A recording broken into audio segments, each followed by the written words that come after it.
नमस्कार दोस्तों, आइए जानते हैं आज मध्य प्रदेश की बड़ी खबरें। आज की पहली खबर है कि विधवा की दोबारा शादी पर मिलेंगे 2 लाख रुपए। बुधवार को सीएम मोहन यादव धार जिले के उमरबन में अक्षय तृतीया पर मुख्यमंत्री कन्यादान योजना के तहत 2123 जोड़ों के सम्मेलन में शामिल हुए थे। उन्होंने हर जोड़े को 49,000 रुपए दिए। इस दौरान सीएम मोहन ने विधवा महिलाओं विडो रीमैरिज के लिए बड़ी घोषणा की है। पूर्ण विवाह प्रोत्साहन योजना के तहत विधवा की दोबारा शादी पर 2 लाख रुपए देने की घोषणा की। सोने चांदी की कीमतों में भारी गिरावट। देश भर में इन दिनों वेडिंग सीजन की धूम है। मध्य प्रदेश में 22 कैरेट सोना 2,050 रुपए सस्ता होकर 88,500 रुपए प्रति 10 ग्राम व चांदी 2,000 रुपए सस्ती होकर 1,09,000 रुपए किलो रही। पिछले साल के मुकाबले दाम अधिक होने से लोगों ने कम वजनी आभूषणों की खरीदी अधिक की। अक्षय तृतीया पर बाजारों में जबरदस्त रौनक रही। मान्यता है कि इस दिन किया गया निवेश शुभ और फलदायी रहता है। इससे सोने चांदी के गहनों, सिक्कों और बर्तनों की जमकर खरीदारी की गई। 1 जून से चौड़ा होगा अयोध्या बाईपास। एमपी के भोपाल शहर में रत्नागिरी से आशाराम तिराहे तक 16 किलोमीटर लंबे अयोध्या बाईपास मार्ग का चौड़ीकरण का काम 1 जून से शुरू होगा। काम की लागत 836 करोड़ रुपए है। पिछड़ा वर्ग एवं अल्पसंख्यक कल्याण राज्य मंत्री कृष्णा गौर ने मंगलवार को मंत्रालय निर्माण एजेंसी NHAI के अधिकारियों और संबंधित विभागों के अन्य अधिकारियों निर्माण कार्य की प्रगति को लेकर समीक्षा बैठक की। एमपी कांग्रेस अभी केवल 5 जिलाध्यक्षों की नियुक्ति करेगी। एमपी कांग्रेस कमेटी द्वारा करीब 2 महीने से जिला और ब्लॉक कांग्रेस कमेटी अध्यक्ष की नए सिरे से नियुक्ति करने की कवायद की जा रही है। माना जा रहा था कि लगभग 50% जिलों में कांग्रेस अपने जिलाध्यक्ष बदल देगी, लेकिन अब जानकारी निकलकर सामने आ रही है कि अभी केवल 5 जिलों में ही अध्यक्ष की नियुक्ति की जाएगी। बाकी जिलों की घोषणा जून माह के बाद होगी। जिन 5 जिलों में घोषणा होगी उनमें खंडवा के शहर और ग्रामीण, रतलाम ग्रामीण, कटनी और रायसेन जिला शामिल है। इन 5 जिले में मई माह में अध्यक्ष की नियुक्ति करने की तैयारी है। सीएनजी गाड़ियों को टैक्स में मिलेगी छूट। मध्य प्रदेश में इलेक्ट्रिक व्हीकल नीति के बाद अब सरकार सीएनजी वाहनों प्रोत्साहित करने जा रही है। फैक्ट्री फिटेड सीएनजी किट वाली सभी गाड़ियों को लाइफ टाइम व्हीकल टैक्स में 1% की छूट मिलेगी। हर कैटेगरी की गाड़ियों के लिए छूट का दायरा अलग अलग है। खास ये है कि यह छूट सिर्फ फैक्ट्री फिटेड सीएनजी किट वाली गाड़ियों पर मिलेगी जिनका पंजीकरण सिटी गैस डिस्ट्रीब्यूशन नीति 2025 के तहत 1 वर्ष की अवधि में किया जाए। इसके लिए परिवहन विभाग ने नए आदेश जारी कर दिए हैं। मई में बिजली की कीमतें बढ़ी। आपकी बिजली खपत 300 यूनिट है तो इस बार बिजली बिल में 201 रुपए तक की बढ़ोतरी हो सकती है। इस माह बिजली बिल में 4.67% you'll and power purchase adjustment surcharge के साथ बिजली दरों में 3.46% टैरिफ बढ़ोतरी भी जुड़ेगी। इसके साथ ही time of the day tariff भी लागू हो गया है। सुबह 6 से 10 बजे तक और शाम 6 बजे से रात 9 बजे तक खपत की गई बिजली टैरिफ से 20% महंगी होगी। मई में प्रति यूनिट करीब 100 रुपए से 60 पैसे अतिरिक्त राशि बिल में जुड़ेगी। 300 यूनिट जोड़ा जाएगा। यूल एडजस्टमेंट सरचार्ज 24 अप्रैल से 23 मई के लिए लागू रहेगा। ये 3.92% तय किया है। इसमें मार्च में कम किया 0.75% सरचार्ज भी जुड़ेगा, जिससे ये बिजली बिल 4.67% की बढ़ोतरी करेगा। महाकालेश्वर मंदिर में महिला सुरक्षा कर्मी ने श्रद्धालु पर कुर्सी फेंकी। उज्जैन के महाकालेश्वर मंदिर का एक वीडियो सामने आया है जिसमें मंदिर के गेट नंबर 4 पर एक महिला सुरक्षा कर्मी और एक महिला श्रद्धालु के बीच हाथापाई होती दिखाई दे रही है। यह घटना मंगलवार सुबह की है। वीडियो में देखा जा सकता है कि विवाद इतना बढ़ गया कि गुस्से में आकर सुरक्षा कर्मी ज्योति ने कुर्सी उठाकर महिला श्रद्धालु पर फेंक दी। मौके पर मौजूद पुलिस कर्मियों और अन्य लोगों को बीच बचाव करना पड़ा। बाबा साहब की प्रतिमा पर पोती का लिख सड़क पर उतरी बसपा और कांग्रेस। अशोकनगर शहर में भारत रत्न भीमराव अंबेडकर जी की प्रतिमा पर किसी ने कालिख पोत दी। पुराना बस स्टैंड स्थित पार्क में भीमराव अंबेडकर की प्रतिमा के चेहरे को अज्ञात व्यक्ति ने काले रंग से पोत दिया। घटना के संबंध में मनीष धुरेटे ने बताया कि अज्ञात आरोपी ने बाबा साहब भीमराव अंबेडकर की प्रतिमा के चेहरे को काले रंग से जगह जगह पोलकर अपवित्र कर दिया। शिकायत पर मामला दर्ज कर पुलिस ने जांच में लिया है, जिसे देख बसपा ने चक्का जाम कर नाराजगी जताई और कांग्रेस ने भी धरना दिया। वहीं हिंदू समाज ने इसे समाज को आपस में लड़ाने का षड्यंत्र बताते हुए आरोपियों पर सख्त कार्रवाई की मांग की।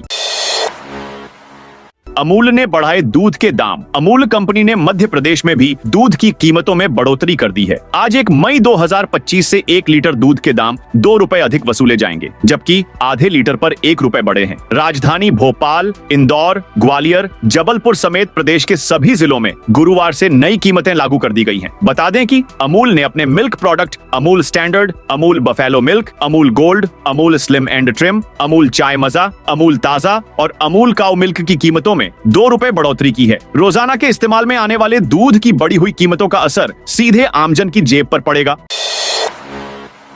भोपाल में 2 लाख लोगों की ई-केवाईसी नहीं। भोपाल के 2,18,000 से अधिक लोगों ने ई-केवाईसी नहीं कराई है। उन्हें 10 दिन में केवाईसी कराना होगी, वरना राशन नहीं मिलेगा। वहीं पिछले 4 महीने से राशन नहीं लेने वाले लोगों के नाम भी पोर्टल से हटाने की कार्रवाई शुरू होगी। सार्वजनिक वितरण प्रणाली के तहत राशन सामग्री प्राप्त करने वाले हितग्राही सदस्यों की 100% ई-केवाईसी के लिए 12 अप्रैल से अभियान चल रहा है। इसमें बाकी बचे 2,28,861 सदस्यों की ई-केवाईसी का टारगेट था, लेकिन 2,28,861 सदस्यों की ई-केवाईसी का टारगेट था। 18,831 ने केवाईसी नहीं कराई है। ऐसे लोगों को 10 दिन की मोहलत दी गई है।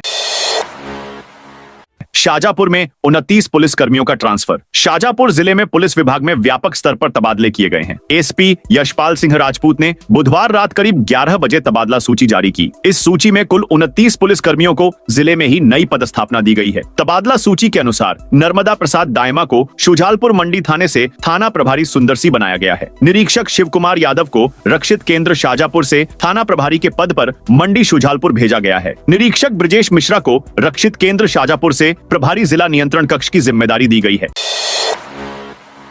इंदौर में जबरदस्त हादसा। बाल बाल बचे वरिष्ठ मंत्री कैलाश विजयवर्गीय एमपी के इंदौर में हादसा हो गया। इस हादसे में राज्य के वरिष्ठ बीजेपी नेता और सीनियर कैबिनेट मंत्री कैलाश विजयवर्गीय बाल बाल बच गए। यहाँ के राऊ इलाके में आयोजित कार्यक्रम का मंच तेज आंधी से गिर गया। उस समय मंत्री कैलाश विजयवर्गीय भी मंच पर ही थे। हालांकि हादसे में मंत्री सहित मंच पर बैठे सभी नेता सुरक्षित रहे, कोई हताहत नहीं हुआ। राऊ में गौशाला में आयोजित कार्यक्रम में तेज आंधी के कारण मंच का स्ट्रक्चर टूटकर गिर गया। मंच पर मौजूद मंत्री कैलाश विजयवर्गीय सहित सभी लोगों का बाल भी बांका नहीं हुआ, किसी को कोई चोट नहीं आई। एमपी में आज से अगले 30 दिन तबादलों का मौसम। प्रदेश में आज से 30 मई तक तबादलों का मौसम एक्टिव रहेगा। राजधानी भोपाल और जिला मुख्यालयों में तबादले का इंतजार कर रहे अधिकारी कर्मचारी ऑनलाइन और ऑफलाइन आवेदन के जरिए अपनी पसंद की जगह पर तबादला कराने के लिए आवेदन करेंगे। इस दौरान राज्य स्तर से जारी होने वाले हर आदेश को संबंधित विभाग के ई ऑफिस में रजिस्टर कराने के बाद ही जारी किया जा सकेगा। हालांकि तबादले की मंजूरी के 36 घंटे बाद भी सामान्य प्रशासन विभाग अभी तक 2025 की नई तबादला नीति जारी नहीं कर सका है। मोहन यादव कैबिनेट ने 29 अप्रैल को हुई कैबिनेट बैठक में तबादलों को हरी झंडी दे दी है। इसके बाद अब गुरुवार से आवेदन लेने और आदेश जारी करने का काम शुरू हो जाएगा।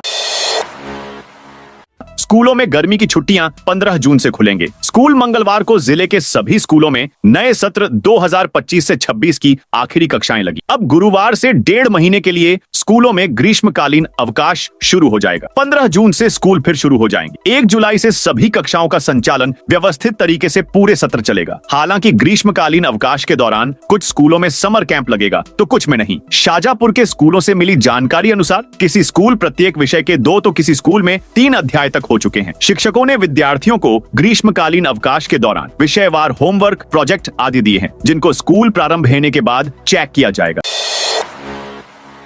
जातिगत जनगणना के फैसले पर सीएम मोहन की बड़ी बात। प्रधानमंत्री नरेंद्र मोदी के नेतृत्व में बुधवार को हुई बैठक में आगामी जनगणना में जातिगत जनगणना को शामिल करने के फैसले का मध्य प्रदेश के मुख्यमंत्री डॉ मोहन यादव ने अभिनंदन किया है। सीएम यादव ने प्रधानमंत्री मोदी और कैबिनेट के सदस्यों का प्रदेशवासियों की ओर से आभार व्यक्त किया। साथ ही कहा कि अंत्योदय के लिए संकल्पित केंद्र सरकार का ये एक ऐतिहासिक फैसला है। मुख्यमंत्री यादव ने कहा कि दशकों तक कई दलों द्वारा जातिगत जनगणना का विरोध किया गया। उन्होंने ये भी कहा कि जातिगत जनगणना सिर्फ आंकड़े नहीं होंगे, बल्कि देश के गरीब, पिछड़े, कमजोर और वंचित नागरिकों के जीवन में बदलाव के संवाहक भी बनेंगे। 26 किसानों पर नरवाई जलाने पर लगाया जुर्माना। दतिया कलेक्टर संदीप कुमार माकिन ने फसल कटाई के बाद किसानों से अपील की थी कि खेतों में नरवाई न जलाएं। उन्होंने साफ कहा था कि मप्र शासन के पर्यावरण विभाग द्वारा वायु अधिनियम के तहत खेतों में नरवाई जलाना पूरी तरह प्रतिबंधित है। ऐसा करने पर एफआईआर दर्ज होगी और जुर्माना भी लगेगा।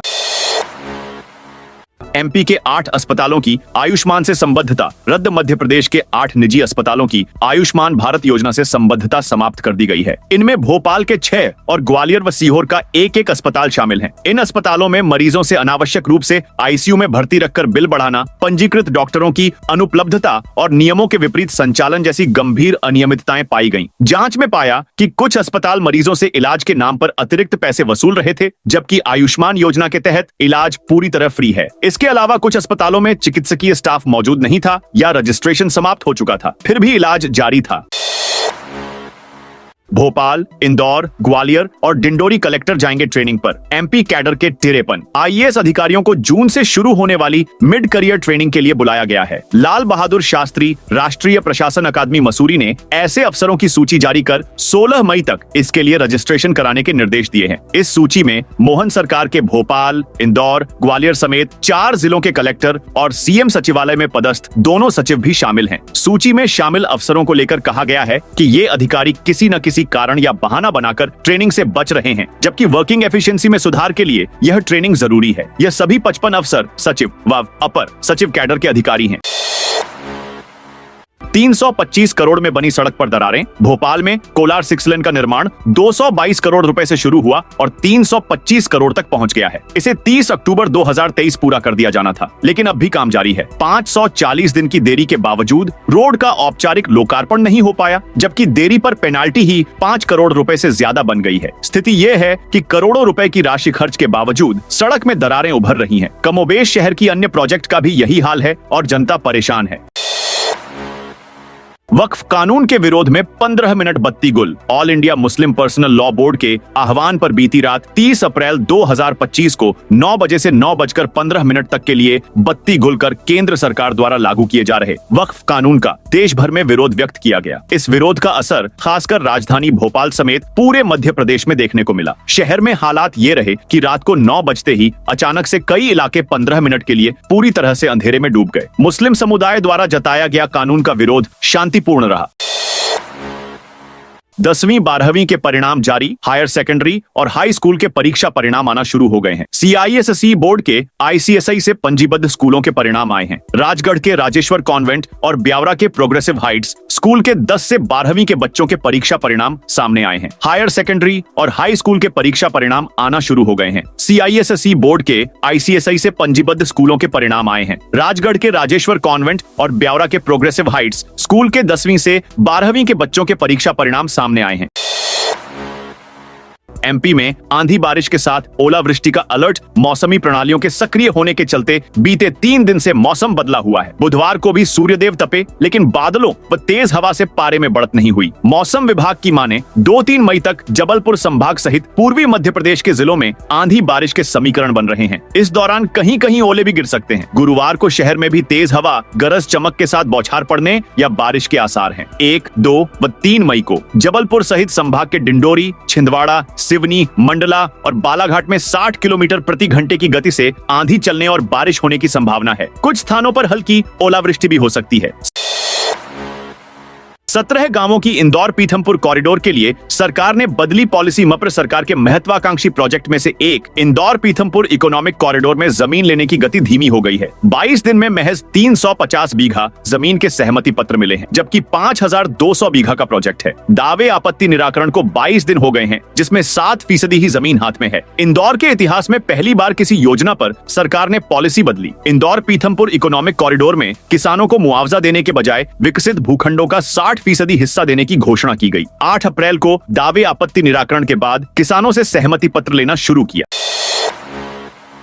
कर्मचारियों के वेतन और अन्य मुद्दों पर हाईकोर्ट में याचिका। मध्य प्रदेश में कर्मचारियों, अधिकारियों के वेतन और अन्य मुद्दों से संबंधित एक याचिका हाईकोर्ट में लगाई गई है। इसमें वित्त विभाग की उस अधिसूचना को चुनौती दी गई है जिसमें प्रदेश में विशिष्ट कार्यों के लिए चिन्हित पदों के लिए चतुर्थ श्रेणी कर्मचारियों की सेवाएं आउटसोर्सिंग एजेंसीज के माध्यम से लेने की बात कही गई है। अजैक्स संघ ने इसे असंवैधानिक बताया है। याचिका में बताया गया है कि शासन के सभी विभागों में कर्मचारियों का स्वीकृत सेटअप, निर्धारित वेतन और आरक्षण के प्रावधान हैं, किंतु वित्त विभाग की अधिसूचना संवैधानिक प्रावधानों, श्रमिक कानूनों और आरक्षण नियमों के विरुद्ध है। आउटसोर्सिंग पद्धति में शिक्षित युवाओं का आउटसोर्सिंग एजेंसीज द्वारा जबरदस्त शोषण किया जा रहा है। इस याचिका पर 5 मई को सुनवाई होगी।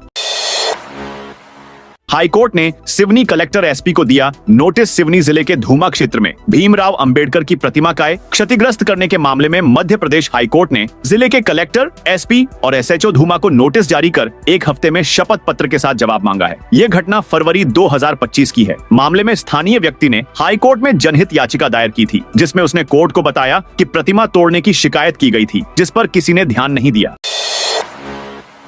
कमलनाथ की एक बात से नाराज सलूजा ने बीजेपी ज्वाइन की। मध्य प्रदेश बीजेपी प्रवक्ता और इंदौर के कद्दावर नेता नरेंद्र सलूजा का बुधवार दोपहर हार्ट अटैक से निधन हो गया। मंगलवार रात को सीहोर के क्रिसेंट पार्क में शादी समारोह में शामिल हुए थे। 56 साल के सलूजा का जाना राजनीतिक गलियारों में शोक की लहर छोड़ गया, लेकिन उनके निधन के साथ ही एक ऐसा चेहरा भी चला गया जो अपनी बातों, मजबूत नेटवर्क और दोनों ही पार्टियों में गहरी पकड़ के लिए जाना जाता था।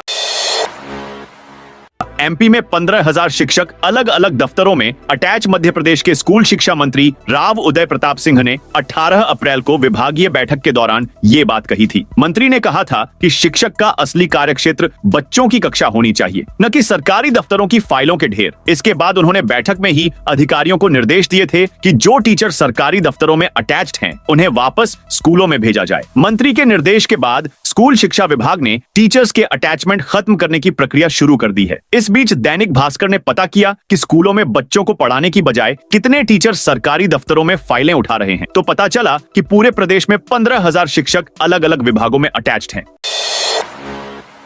इंदौर में पाकिस्तान जिंदाबाद नारे पर भाजपा विधायक ने दर्ज कराई एफआईआर। इंदौर में आतंकवाद के खिलाफ हुए प्रदर्शन का एक वीडियो सामने आया है, जिसमें पाकिस्तान जिंदाबाद के नारे सुनाई दे रहे हैं। वीडियो शुक्रवार का शहर के वार्ड 58 स्थित बड़वाली चौकी का बताया जा रहा है। कांग्रेस पार्षद अनवर कादरी ने पहलगाम आतंकी हमले के विरोध में बड़वाली चौकी पर पाकिस्तान और आतंकवाद का पुतला दहन कार्यक्रम आयोजित किया था। ये वीडियो सामने आने के बाद बुधवार को भाजपा विधायक गोलू शुक्ला ने बड़वाली चौकी में एफआईआर दर्ज कराई है। पुलिस ने इस मामले में जांच शुरू कर दी है। आरोप है कि कार्यक्रम के दौरान जब पार्षद ने पाकिस्तान कहा, तो कुछ समर्थकों ने पाकिस्तान मुर्दाबाद की जगह पाकिस्तान जिंदाबाद के नारे लगा दिए। कार्यक्रम में बड़ी संख्या में मुस्लिम महिला, पुरुष और बच्चे मौजूद थे। हालांकि पार्षद अनवर कादरी का कहना है कि वीडियो पूरी तरह फर्जी है। यह वीडियो कुछ शरारती तत्वों ने एडिट कर वायरल किया है। पहलगाम आतंकी हमले के विरोध में विदिशा बंद। कश्मीर के पहलगाम में हुए आतंकी हमले के विरोध में विदिशा शहर में गुरुवार को आधा दिन का बंद रहा। हिंद पहरी संगठन के आह्वान पर व्यापार महासंघ ने इस बंद को समर्थन दिया। शहर की मुख्य बाजार और गली मोहल्लों में दुकानें बंद रहीं। हिंद पहरी संगठन के सदस्यों ने मुख्य चौराहों पर पाकिस्तान का झंडा बनाए। स्थानीय लोगों ने इन झंडों को कुचलकर विरोध प्रकट किया। 50,000 रुपए में किराए पर ले सकेंगे। निगम का परिषद हॉल नगर निगम का मुख्यालय बनते ही उसमें नगर निगम के सभी ऑफिस शिफ्ट हो जाएंगे। इसके बाद नगर निगम आईएसबीटी का परिषद हॉल समेत सभी भवनों को किराए पर देगा। अभी माता मंदिर, पीएचई दफ्तर, link road number 3, ISBT, new market, Acharya Narendra Dev पुस्तकालय, श्यामला हिल्स, शाहपुरा व पुराने शहर के फतेहगढ़ में 4 अलग अलग भवन में निगम के दफ्तर हैं। हालांकि अभी सिर्फ परिषद हॉल के लिए ही गाइडलाइन बनाई गई है। उसका एक दिन का किराया 50,000 रुपए रखा गया है। इसमें किसी भी तरह के धार्मिक, राजनैतिक, शादी और जन्मदिन आदि के कार्यक्रम नहीं होंगे। सभागृह में खाना पीना, चाय, नाश्ता, धूमपान एवं शराब प्रतिबंधित रहेगा। 7 लाख रुपए कीमती चोरी गए सोने चांदी के जेवरात मिले। दतिया की सिविल लाइन थाना पुलिस ने गुरुवार को 3 चोरियों का खुलासा किया है। 2 आरोपियों को गिरफ्तार किया है, जिनमें एक नाबालिग भी शामिल है। पुलिस ने करीब 7 लाख रुपए कीमत के सोने चांदी के जेवरात बरामद किए गए हैं। हाल के महीनों में थाना क्षेत्र में लगातार चोरी की घटनाएं हो रही थीं। 20-21 जनवरी को बालाजी नगर, 7 फरवरी को श्रीजी कॉलोनी और 5 अप्रैल को मम्माजू का बाग क्षेत्र में चोरों ने नकदी और जेवरात पर हाथ साफ किया था। इन घटनाओं को गंभीरता से लेते हुए एसपी वीरेंद्र कुमार मिश्रा ने एक विशेष टीम का गठन किया था। रायसेन में नरवाई जलाने पर 47 एफआईआर। रायसेन में नरवाई जलाने पर प्रशासन ने सख्त कार्रवाई की। जिला प्रशासन ने नरवाई जलाने पर पूर्ण प्रतिबंध लगाया है। किसानों को नरवाई जलाने के नुकसान और इसके प्रबंधन के विकल्पों की जानकारी निरंतर दी जा रही है। अपर कलेक्टर श्वेता पवार ने बताया कि किसानों को समझाने के बाद भी नरवाई जलाने की घटनाएं सामने आई हैं। इस पर प्रशासन ने अब तक 47 एफआईआर दर्ज की है। साथ ही पर्यावरण को हुई क्षति के 853 मामलों में कार्रवाई की गई है। इन मामलों में कुल 18,08,000 रुपए का जुर्माना लगाया गया है। बैतूल में अवैध गतिविधियों पर पुलिस का एक्शन। बैतूल पुलिस ने अवैध गतिविधियों के खिलाफ कार्रवाई की है। पिछले 2 दिनों में पुलिस ने अलग अलग थाना क्षेत्रों में सट्टा, जुआ, आर्म्स एक्ट और आबकारी एक्ट के तहत 64 मामले दर्ज किए हैं। सट्टा अधिनियम के तहत 6 मामले दर्ज किए गए और 6 आरोपियों को गिरफ्तार किया गया। जुआ अधिनियम में एक मामला दर्ज कर 2 आरोपियों को पकड़ा गया। आर्म्स एक्ट के तहत 3 मामले दर्ज हुए और 3 आरोपियों से 3 चाकू जब्त किए गए। तो दोस्तों, ये थी आज मध्य प्रदेश की बड़ी खबरें। आप इस वीडियो को कौन से जिले से देख रहे हैं, उस जिले का नाम जरूर बताइए।